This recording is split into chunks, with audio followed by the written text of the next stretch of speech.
I'm just going to read from, because everyone loves being read to, right? But I'm going to read from Ralph Norman's, or the response that Gary Gensler provided back to Ralph Norman and the other 73 members of Congress, because I think it's a really important paragraph to call attention to.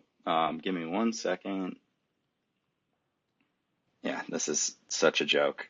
All right. This is in response, and this is, by the way, included for those of you that are sharing Freedom of Information Act requests as supporting documents.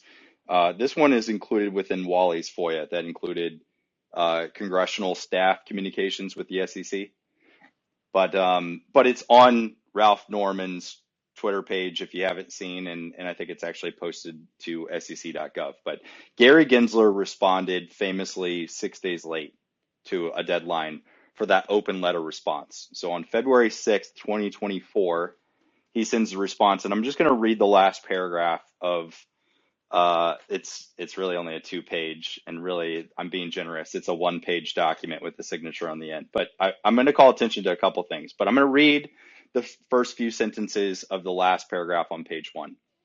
This is from Gary Gensler, at the time, the chairman of the SEC. And it reads, "As for your questions regarding whether there is evidence of any violations of particular securities laws or SEC rules, as a matter of policy, the Commission conducts enforcement investigations on a confidential basis and generally does not acknowledge the existence or non-existence of any investigation unless or until charges are filed. We do so to protect the integrity of our investigations, safeguard the privacy of witnesses, and avoid damaging the reputation of persons who may not be charged." Okay. So that's obviously in reference to MMTLP. That was his response to that. And now I'm going to read to you from the SEC press release on June 25th of 2024. Very last paragraph. A separate commission, this is from the SEC, mind you. This is their press release on June 25th, 2024. It reads, "A separate commission investigation regarding subsequent events related to metamaterials MMTLP remains ongoing.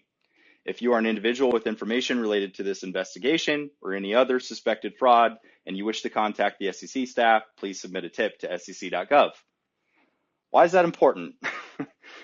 That's 4 months later, just for context. That's 4 months later, and they've completely disregarded literally the head of the organization, the chair, in action here, because they say, like it's something that's been acknowledged before, that there's an ongoing investigation for MMTLP. But I thought I just read, am I mistaken? I thought I just read that, hold on, let me reread it again.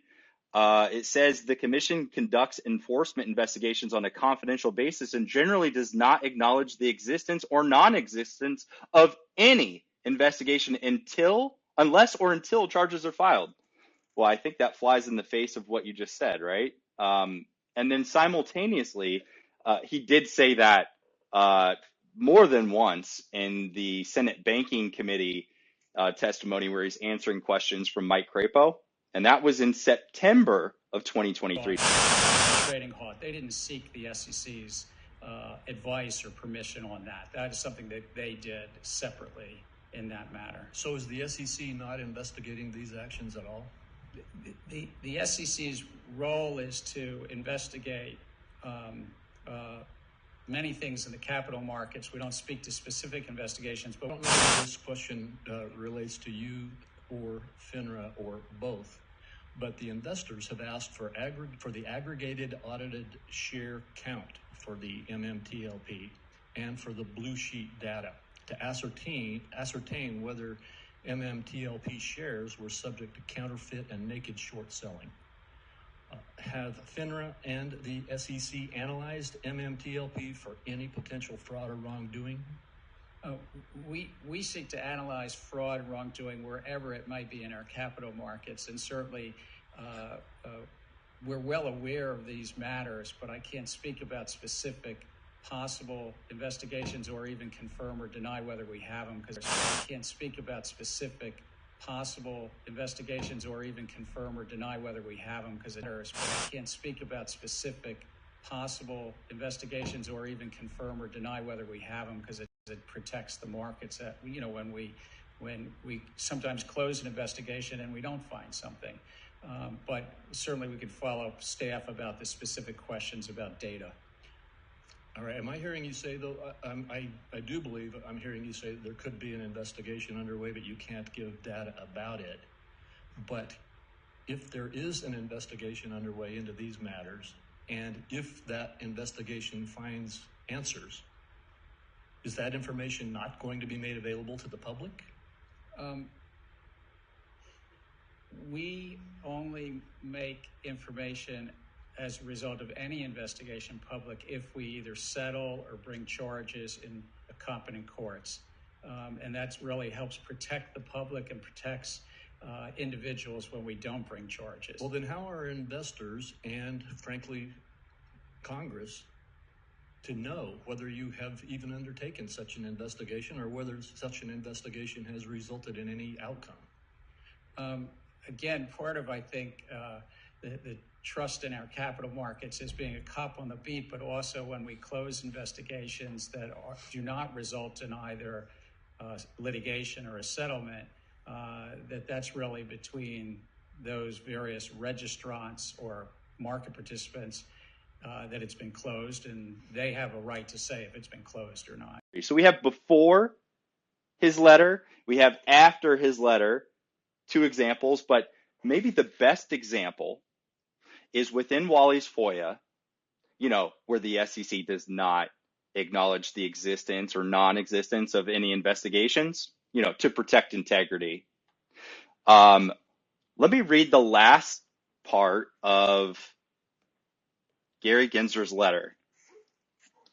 It says, please do not hesitate to contact me at 202-551-2100 or have a member of your staff contact Kevin Burris, Director of the Office of Legislative and Intergovernmental Affairs at 202-551-2010 if you have any additional questions or concerns. Sincerely, Gary Gensler, Chair. Okay, so why is that important? Well, who's Kevin Burris? I just gave you his title, so did Gary Gensler. Kevin Burris is the person seeking to have coffee or virtual coffee with a member of a certain legislator's office a week before any charges are filed regarding John and George, the CEOs, former CEOs of Torchlight and MetaMaterials Inc. And if we couldn't infer what that meant, which you could pretty easily, he confirms it when they're sending the press release distribution to members of Congress and their staffs. He confirms it and says, just so you know, now you know why I wanted to get coffee with you last week. So all contained from within the same exact Freedom of Information Act request release and responsive records.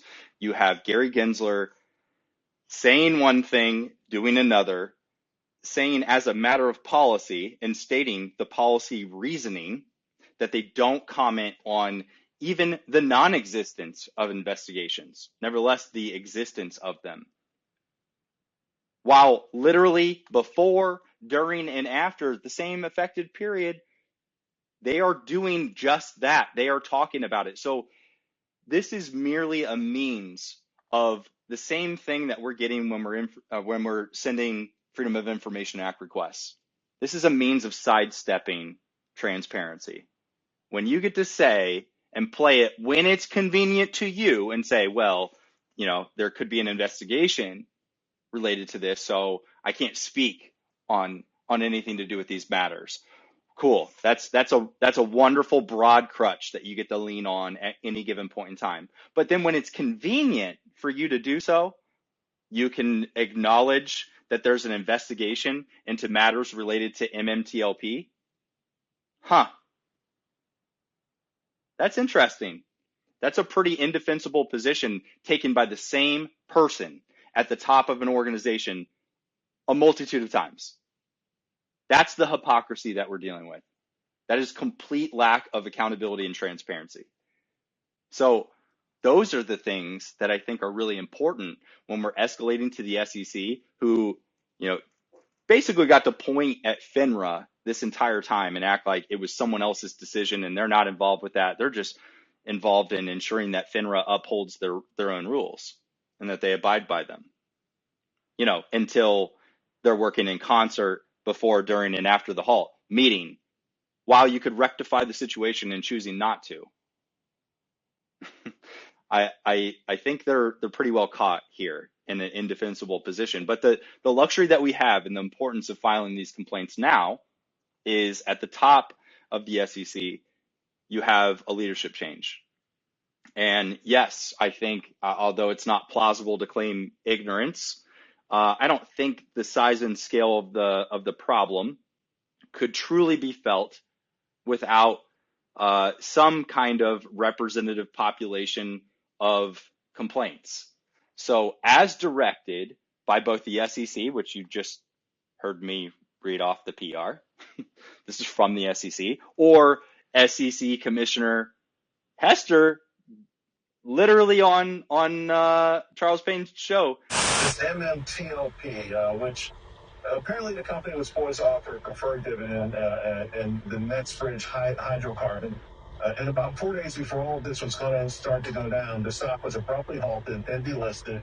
Investors' money had been frozen. There have been major complaints about fraud, the way the stock was traded. Apparently, there are transcripts between FINRA and the SEC that reveal maybe even regulators were aware of all of this.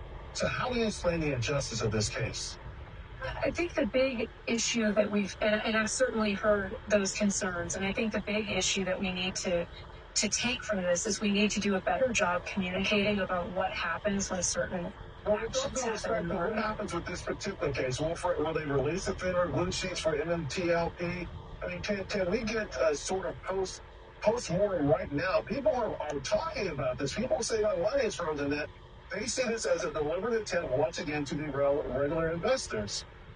Well, again, when people are having issues like that, I do encourage you to contact the SEC and contact the SEC. That's why you're in the show. Please help us out here. I mean, this is a runaround. That listen, we were promised dark pools, paid for order flow. All of these things have been thrown up as particular as things that could be changed for the last 3 years. Are you waiting for individual investors to lose interest, to lose all of their money? They're not going to do either of those things, and still, it's a waiting game. The complaints have been filed. When do we get some action on those complaints? Well, I mean, there's one thing dealing with current issues, which, again, I urge people to write in. It sometimes does take some time to sort through these issues, but we do take those inquiries seriously. She was advocating for us to submit our complaints. So now we're doing that. So we don't get to feign knowledge. We don't get to plead ignorance anymore for what the previous leadership at the SEC has done. Now we're giving them appropriate context.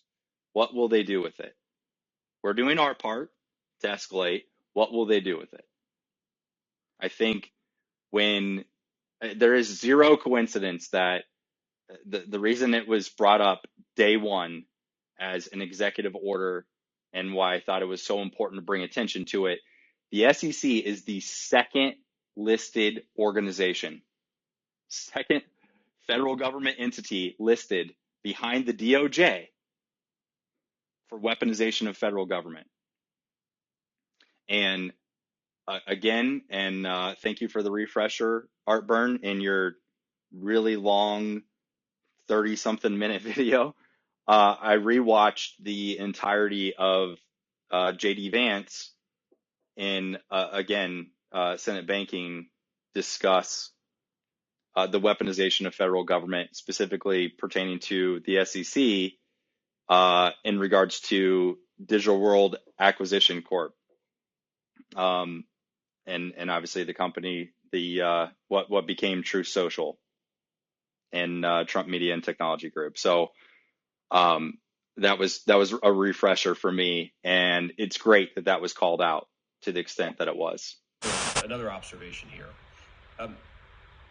We are rightfully concerned in this chamber, at least on my side of the aisle, about the weaponization of the Department of Justice. But I'm increasingly worried that we should be more worried about the weaponization of the Securities and Exchange Commission.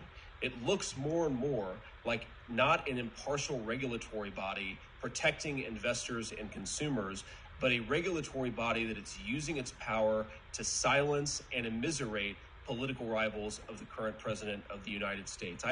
I rewatched the entirety of J.D. Vance in, Senate banking discuss the weaponization of federal government, specifically pertaining to the SEC in regards to Digital World Acquisition Corp.